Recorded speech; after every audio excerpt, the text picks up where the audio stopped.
নমস্কার বন্ধুরা, welcome to my channel Joy Boom Baba. আশা করি সকলে ভালো আছেন এবং সুস্থ আছেন। আজ বলবো নারী বশীকরণ পান পড়া মন্ত্র।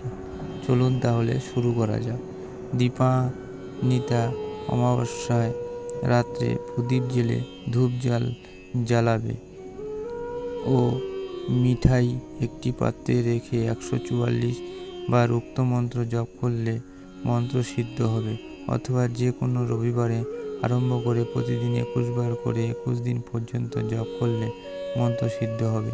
3টি গোটা পান মশলা দিয়ে তৈরি করে তাকে 7 বার উক্ত মন্ত্রে অভিমন্ত্রিত করে যাকে খাওয়াবে সে স্ত্রী বা পুরুষ যেই হোক বশীভূত হবে। মন্ত্র নিচে দেওয়া হলো।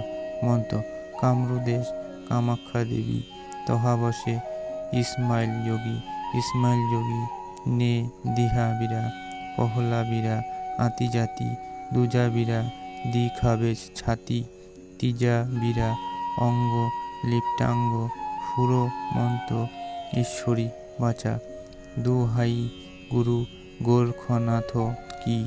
সাধন প্রক্রিয়া: 7টি শনিবার অথবা রবিবার প্রতিদিন 101 বার উক্ত মন্ত্র জপ করবে এবং প্রদীপ জ্বালিয়ে গুগ্গুল দ্বারা ধূনা দেবে।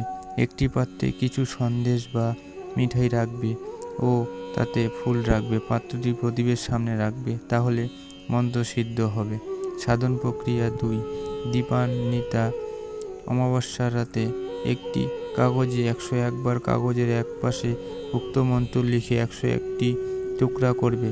পরে প্রত্যেকটি কাগজের অন্যদিকে প্রেমিক বা প্রেমিকার নাম এবং তার মাতার নাম, পুরুষ হলে পিতার নাম লিখতে হবে।